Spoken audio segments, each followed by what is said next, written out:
Hey guys, welcome back to the channel. I hope you all have been doing amazing. I hope everyone had an amazing holiday time, got to recharge, spend time with family, do all that stuff. You know what I'm going to say. If you are not already subscribed, pause this video and press subscribe down below.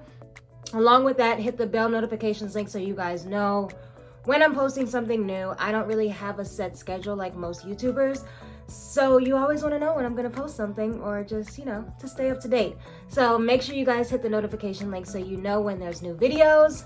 Without further ado, it's a new year. I have been doing my due diligence of setting new goals, talking to God about where I want him to take me this year, if it be in his will. With me setting goals, YouTube and being more consistent on here is one of my focuses for this year. Instagram kind of works on its own, and if you guys don't already follow, I am a full-time influencer and blogger. I have a YouTube channel, but a lot of my sponsored work and things like that is on Instagram, and just of course I also post organic fun content and a lot of inspirational stories if you guys follow me. So if you're not following me on Instagram, follow me there. Anyways, Instagram kind of does its own thing, and I love YouTube. YouTube is kind of like where I let my hair down and kind of just be me and talk a lot more than I do on my Instagram. But it's a main goal for me this year to just be more consistent, get more creative, post more, a variety of videos, and also more frequently. So I went on Instagram and I asked my followers, what do you guys want to see? So I got a crap ton of lists from you guys of things that you guys want to see on my YouTube channel, things that you may want me to talk about, show you all, share, all that stuff. One of those things are my personal self-care tips. So I haven't really prepared much, but I'm just gonna talk, not rant, but talk with you guys about some of the things that I do for my own personal self-care. The things that I do came with me learning about myself more. So as I get older, I intentionally try to, find my triggers, find the reasons why I do the things I do, just because self-awareness is huge for me. As somebody who wants to eventually start a family, be married and things like that, there's a lot of self-work that I want to and I have been actively going after before I get, paired with someone, or, before God actually, causes me to get married or allows him to propose. Are you watching this video, babe? Anyways, so there's a lot of self-work that I wanted to do on me before being in a committed, relationship, to where now you're taking on someone else's vices and issues and things like that. There are a lot of things that we can do the self-work prior to getting with someone. So long story short, I've been doing a lot of digging on my own, and I realized that there was a lot of self-work that I wanted to do before being married and being, a mom and things like that, and allowing my own personal, not really issues per se, but there was a lot that I just wanted to come to terms with before I'm picking up a new set of issues or more baggage, or, someone else's stuff too, because that's what you do when you get married. You become one, and their issues are your issues, and their vices are, now things that you have to deal with. So for me, I was just like, okay, I see a lot of marriages and relationships where a lot of times people are together and they're dealing with stuff that should have been figured out and dealt with before you got with someone.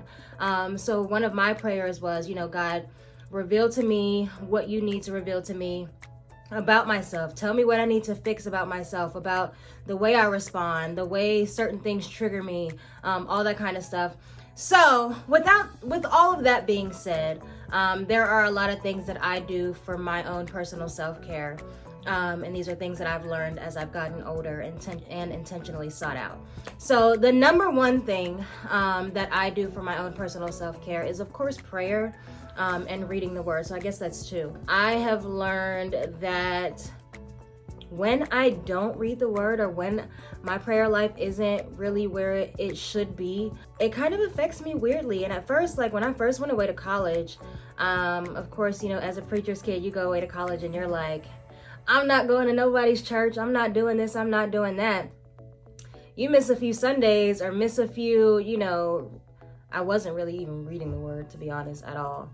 But you miss that, and then you're like, I don't know what's going on with me. I just feel off balance and all of that kind of stuff. And I realized it was because I wasn't getting fed with the word, and my prayer life wasn't where it needed to be. And that was the weird unbalanced feeling that I was feeling. And once I kind of realized that, like, I can immediately tell, like, I'm not feeling right. My anxiety is doing stuff. Like, I don't know what's going on. People ask you what's wrong, and you're like, I don't even know what's wrong. I just don't feel right. I don't feel good, kind of moody, all that kind of stuff. And I've noticed that that's something that affects me. And not only just because reading the word helps you remember God's promises and what he said, and, you know, the type of life that we have the right to live. It's just, when you don't eat, you starve, and you feel it. And that's just how I feel when it comes to reading the word and praying. So that's something that I've implemented into my every single day. Like, not a day goes by that I'm not reading something in the word, and starting the morning and ending the day with prayer. And throughout the day, you guys already know I have my 6 o'clock alarm. So that's something that I've implemented into my self-care routine, tips, all that kind of stuff, which is kind of a given, but I have to mention it or somebody's gonna say, you didn't mention prayer or reading the Bible.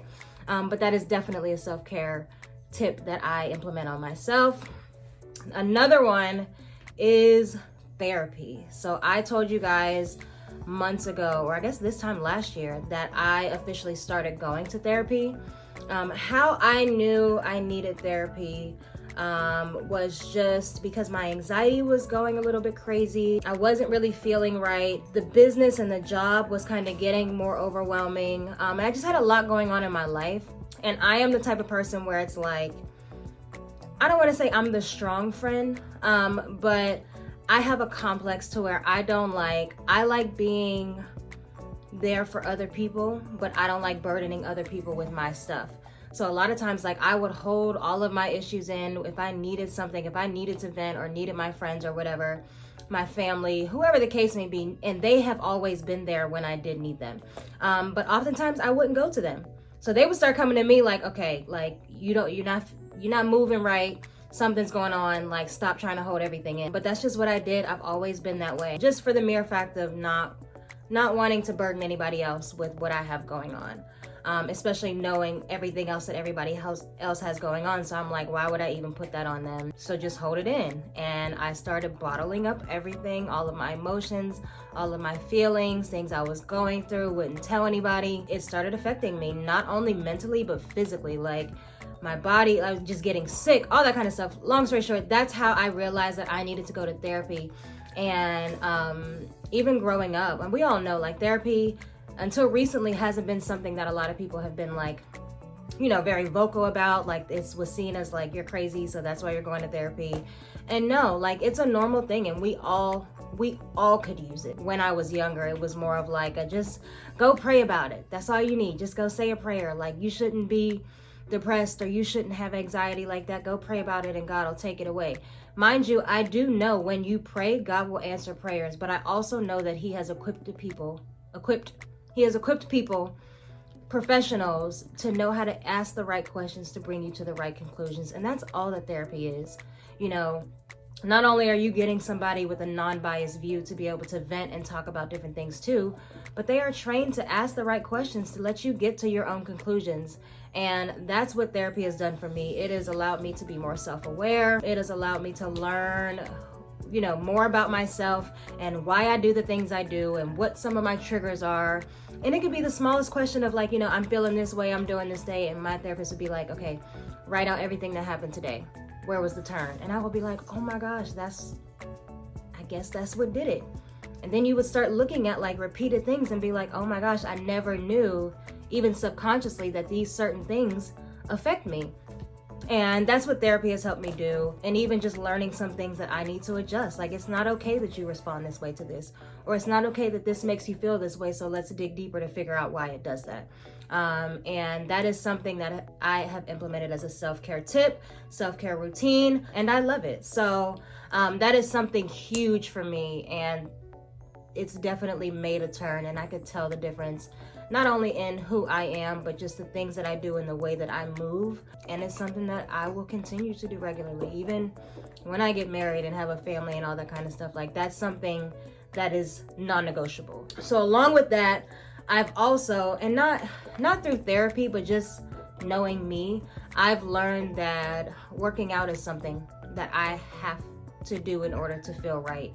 Not only is it good for me health-wise, and when you feel good, you know, all of this stuff it all connects, you know, you feeling good, looking good, your emotions, all that kind of stuff, working out releases endorphins, all that kind of stuff. You guys already know all that. But for me, I've noticed that when I don't work out and like I feel sloppy and gross, it affects everything I do. I'm more moody, I'm irritable, I like feel like a slob, I feel like my discipline is off, all that kind of stuff. So I've learned that not only do I work out just to, you know, look nice or, you know, be healthy or, you know, not be overweight, but I work out because it's more of like a thing to myself. Like, okay, you are disciplined, you know, you have this to do. It just, everything aligns. Another thing is I am an introvert. What's the thing? I'm an introvert, and I feel the most energy when I'm alone. And when I'm able to recharge. So although I am able to function in large crowds and I'm able to, you know, do YouTube like I'm doing now and all that kind of stuff, but my recharge time is my alone time.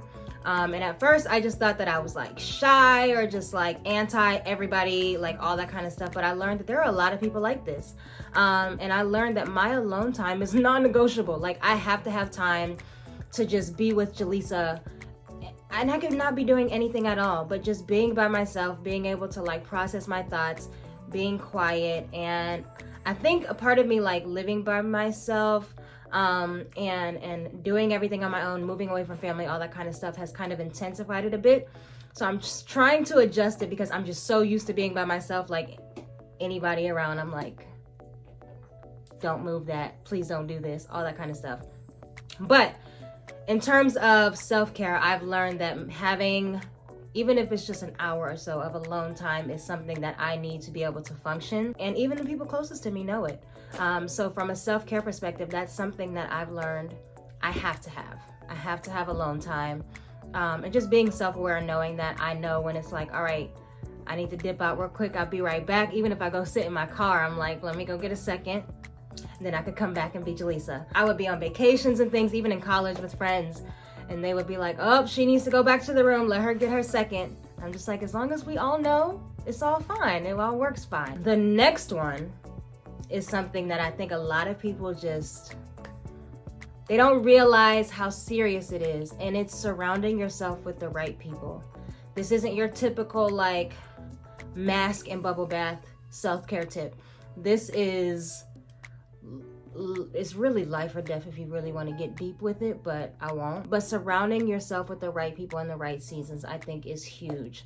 I think a lot of times we hold ourselves back because we're either holding on to friendships and people who are not a part of this season, and it blocks the rest of what we have going on. Like God is like, okay, until you let them go, then I'm just gonna sit here and wait because that's done. And it's not that there has to be any form of beef or whatever. And I always have like pushback when I say that I believe in seasonal friendships. Like that is possible. There are things in life that happen to where God brings people together for a certain period of time. And then when that phase is done, or one of you are moving on to the next area, and you know, you're moving on to the next area, and then that's just it. There's no bad blood. It was just, that was the season where you were supposed to be connected, and now it's not. And we may come back later on, but seasonal friendships is a thing for me. And then just also surrounding yourself with the right people. I tweeted something the other day and I was like, you know, it's so important that I surround myself right now with doers, because, you know, I know that there is so much more that God has for me. And to have that, I hate to use the word energy when talking about God, but to be connected with people who push you and light the fire under your tail, like, no, that's not enough. God, you know, he's pleased with what you've done, but he has more in store. And to be surrounded by people like that, to where it's like, yeah, that's cute, but do more. Yeah, that's cute, but did God approve of that, or did you just decide that? You know, you have to surround yourself with the right people in the right season. And even if like you're going through a period of time where you're like, I'm not really feeling nothing right now, that's when you connect to those people who are like, okay, let's go. We don't care. I don't care how you're feeling. Like, go do it. A lot of times we don't do that. So then it's like a whole crowd of people just sitting there doing nothing. And it's like, who's gonna be the bigger person, or the friend that's like, no, like we all just can't sit here and do nothing. We all can't, you know, be in a season of like, you know, whatever the case may be. It's just important for you to surround yourself with the right people in the right seasons that feed you and fuel you to do the right things and what God has called you to do. Now, I'm not saying be friends with a bunch of busybodies who's just doing stuff to do it. Not busybodies, but people who will demand and be there to be like, okay, God didn't say this part, he said this part, but you adding some stuff that's your own will. And just in a non-deep perspective, but just like, that's cute, but do more. The last really important thing from a self-care perspective is really knowing what season you're in life and watching what you consume. So there are periods, and there have been periods in my life where, you know, you guys know I'm in a relationship now, but there were periods where I was single where, you know, it affected me to see other relationships, you know what I mean? And see people getting married and having kids and having families and things like that. And it didn't make me feel right. And that's not only something that I had to dig deep and figure out, like, God, we got to fix this because this is not okay. But just in terms of like the music you consume, the stuff you watch on TV, like if it triggers you in a certain, because you're in a certain season, turn it off until you get past that, and that's okay. But I think the biggest thing is being aware of what you're consuming in the season that you're in. Am I not strong enough for this right now? Am I feeling weak from a temptation perspective, or whatever the case may be? But just knowing where you are and watching what you consume in that season is huge. I like to go to the spa. I like to get massages. I've learned that a lot of my stress I hold up here. And just as something that's nice here and there, I do try to go to the spa at least once a month to get that release. Because like I said, there are trained professionals to help you guys out. So just throw that in there if you guys ever want to get me like a gift card or something. Anyways, those are all of my self-care tips. If you want me to go back over them, they are prayer and reading the word, therapy, working out, making sure to get my alone time, watching who I surround myself with in certain seasons, and watching what I consume in certain seasons. That's what I personally do. If you guys have self-care tips or things that I should try out or that other people should try out to see if it works for them, let us know in the comments below. If you guys like videos like this, let me know too. I'm kind of just gonna be trying stuff with you guys throughout this year, just because why not? We only live once, and I'm here to be of value to you guys. So tell me what you want to see. I'll post it. Thank you guys so much for watching. I love you guys so very much. Make sure you're subscribed. Make sure you're following me on Instagram and Twitter. I've been tweeting a lot, guys. Follow me on Twitter too. Pinterest for all of the look ideas. Also, my sweater is from Boohoo. I'll put the link below. My braids are by Bell House. They are to the ground, literally. So that's how long they are. But yeah, that's it. Peace out, guys. Love you.